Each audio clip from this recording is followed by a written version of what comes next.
we've spoken in the past with players, if they want that move, they genuinely they get it in the end, and I think Man City will sense that as well and try and push. Of course, if he does leave, Chelsea will probably need a replacement, and they will have 120 million maybe to spend. Now, I know you won't want him to leave probably, but a name that keeps being linked with Chelsea is Alex Scott, particularly in the last few days in the newspapers. Yeah, Alex Scott last year. Can you see Bournemouth selling him at this stage of the window? I think they'll be very reluctant because they've got a huge season coming up, and their squad's not the biggest right now either. But you know, Bournemouth in the past have been a selling club. It's very difficult for them to keep their big stars. We've seen that, and you know, if Chelsea come offering huge money. What's huge money then? What could be the tipping point, do you think? What kind of figure? Well, if you're talking 120 million plus for Enzo, I think he's going to fall short of that.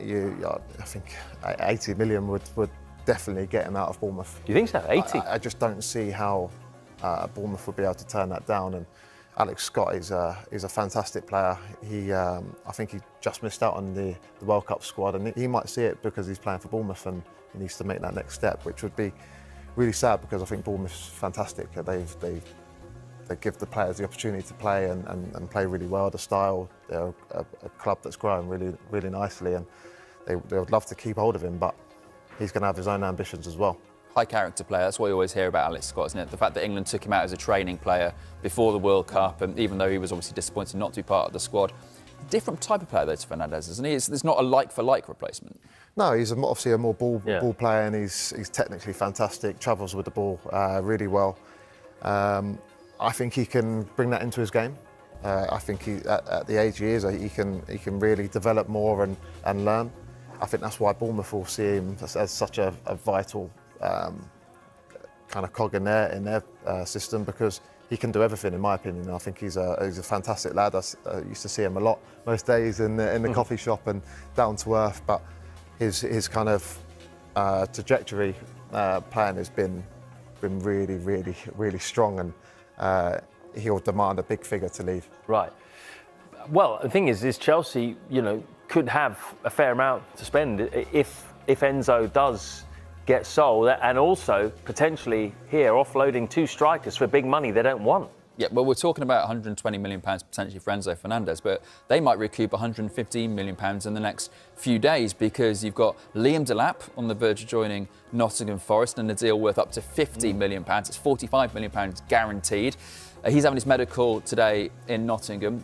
And then obviously you've got, you know, potentially you've got Nicholas Jackson joining Aston Villa as well. You know, Chelsea wants £65 million for him. And you look at who Chelsea have sold, these are just the selected sort of players that they've let go. Again, they've brought in a heck of a lot of money there, and the likes of Trevor They always Chalobah, do, don't they? Andres Every Santos year, sell well. Absolutely, and you know that's what these sort of academies are set up for. That's what these sort of they buy younger players. I mean, Liam Delap they signed for just over £30 million, didn't they?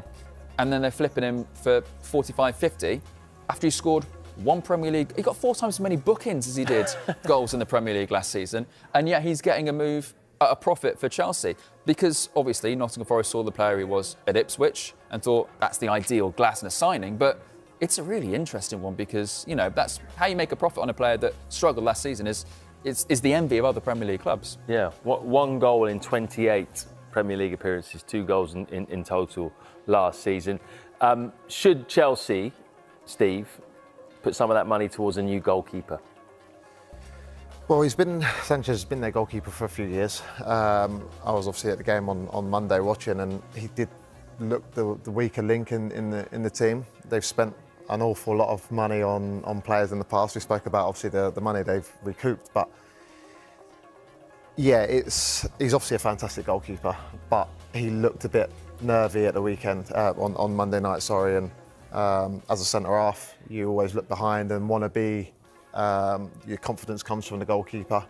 It's a big decision from the club. They've backed him for the last few years, and I don't see it changing. I think if it was going to change, it would have done by now. But it doesn't mean it's the right decision, though, does it? No, but it also means they've got a heck of a lot of faith in Pendas, the backup keeper, because if they're not going to go and strengthen, and Sanchez is a player they eventually feel they need to drop, Pendas is the guy that's going to have to come in, and he's only 21 years of age. If it's 120 million, I'm disappointed because then the deadline that we set ourselves meant nothing. And it then also means that we have given ourselves even less time for the replacement. That would be poor business. Anything north of 130 million plus pounds, this is great business for Chelsea because you've got a player that doesn't want to be there anymore. But the debate is about strengthening the rival. Do you want to, or should you ever, at this point of a transfer window, be selling players for what could be a Premier League record, one of the most expensive transfers in football history? Should you be strengthening a rival at this space of the season or time of the season? I'm not sure if you should be, you know. But let's wait for this bid to come through. Enzo Fernandez to City is looking like it's getting closer. So we've then got this update here. Chelsea are preparing to go back in for Alex Scott. An offer of 80 plus add-ons, taking the figure closer to 90 mil, could bring reconsideration from Bournemouth. And that came from Miguel Delaney. So Alex Scott as the replacement for Enzo Fernandez. The more time's gone on, the more I've actually thought to myself, you know what? If we're going to get a massive fee for Enzo Fernandez, 130 to 140 million, if you can get Alex Scott for 90, here's the thing. People will say, he's not worth that. That's crazy. That's overpaying. I think in 18 months' time, Alex Scott is the next £100 million midfielder. I'm convinced by that. And you can clip this up. It's either going to be I'm absolutely spot on, or he's going to be worth that at Chelsea. Because if he joins Chelsea, Alex Scott, I think he kills it here. Now, I was enlightened yesterday in the stream that he actually is or was a Tottenham fan. But I can forget all of that for now, all right? I'll put my little blue light glasses on, which I don't use for my videos because look at that reflection. That's bloody annoying, isn't it? I can get over the fact he supported Spurs because, well, Conor Gallagher was Chelsea fan, is a Chelsea fan. He is a Chelsea fan, all right? Now he plays for Tottenham, all right? It's okay. We can take someone who is a Tottenham fan and he'll play for us and he'll be amazing. Alex Scott, if he comes in, I'll be excited about it. Earlier in the window, I said, nah, I don't know about Alex Scott. Don't think he's a direct replacement for Enzo. I still don't. I still don't think he'll get me 22 goals and assists this season, Alex Scott, if he comes in. But I think in terms of what we're doing for the future, Alex Scott would be a brilliant, brilliant signing. And I think in terms of complementing, right, salt and little pepper, I think complementing the dish, Alex Scott does better for the team, potentially, than Enzo Fernandez does. And I love his tenacity. And I love what he brings to the table energy-wise. He knows how to pick a pass. His positioning is very good on the pitch. And I think when certain players of that caliber and ilk and mentality step into a team with better players, they become better players. I know that is groundbreaking.